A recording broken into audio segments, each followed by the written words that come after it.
테슬라, 애플, 구글, 엔비디아 이 회사들을 보고 있으면 저는 솔직히 두려움을 느낍니다. 이 회사들은 단순히 큰 기업이 아닙니다.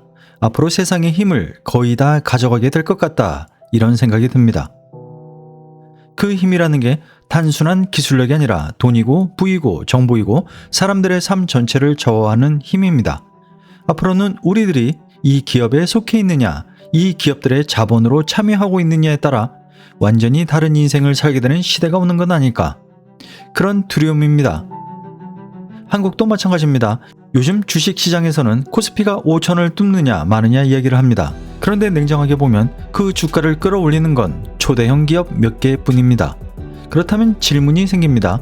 내가 그 조직 안에 속해 있지 않다면, 내가 자본가가 아니라면 평범한 나는 과연 어떤 모습으로 살게 될까? 이게 요즘 제가 느끼는 두려움이었습니다. 그런데 이 채널에서 이런 말을 하나 보게 됐습니다.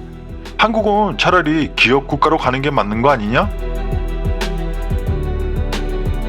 이 말만 놓고 보면 재벌 옹호처럼 들릴 수도 있고 위험한 주장처럼 보일 수도 있습니다. 하지만 저는 이 말을 그렇게 받아들이지 않았습니다. 이 사람은 기업이 좋아서 이 말을 한 게 아닙니다. 정치에 지쳤기 때문에 나온 말이라고 느꼈습니다. 정확히 말하면 내 감정을 국가가 계속 끌어다 쓰는 구조에 지쳐버린 겁니다. 우리는 늘 싸웁니다. 좌파 우파, 세대와 세대, 노동자와 기업, 부자와 서민. 사람들은 늘 화가 나 있고 늘 누군가를 심판할 준비가 돼 있습니다. 그런데 이렇게 싸우고 나면 우리 삶이 나아지느냐 하면 그렇지 않습니다. 이 싸움의 에너지는 개인의 삶을 낫게 만드는 데 쓰이기보다는 권력을 유지하는 데 더 많이 쓰입니다. 그래서 사람들은 점점 지칩니다. 이제 감정 싸움 좀 그만했으면 좋겠다. 누가 옳으냐 말고 뭐가 되는지 좀 보자. 이 피로감이 쌓였을 때 사람들 머릿속에 떠오른 단어가 기업 국가입니다.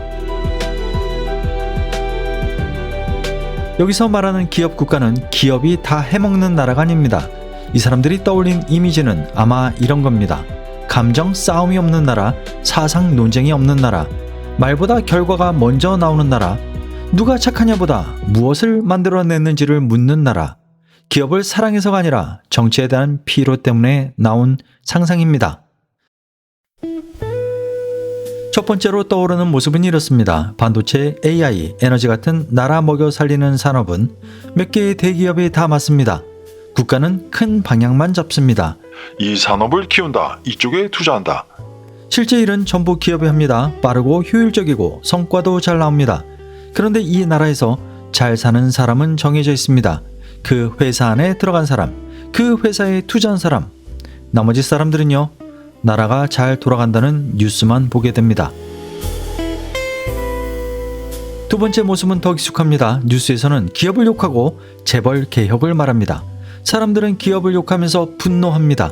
그런데 실제로는 진짜 중요한 기업들은 정치가 보호를 합니다.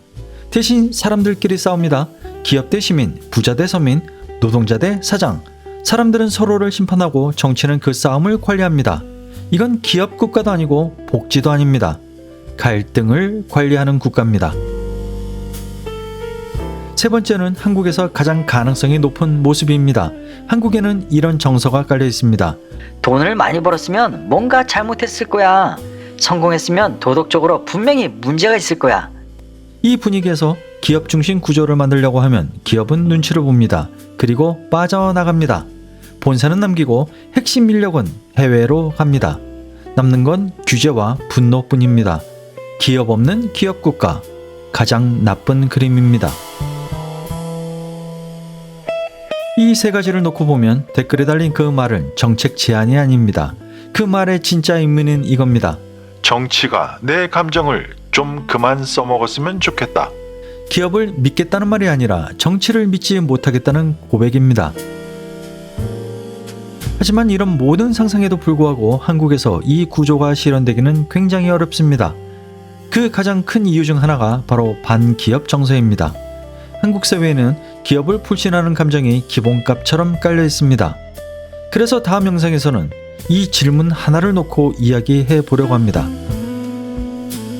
왜 한국인에게는 반기업 정서가 디폴트 값처럼 자리 잡게 되었는가? 이건 이념의 문제가 아니라 역사와 심리의 문제입니다. 다음 영상에서는 이 이야기부터 해보겠습니다.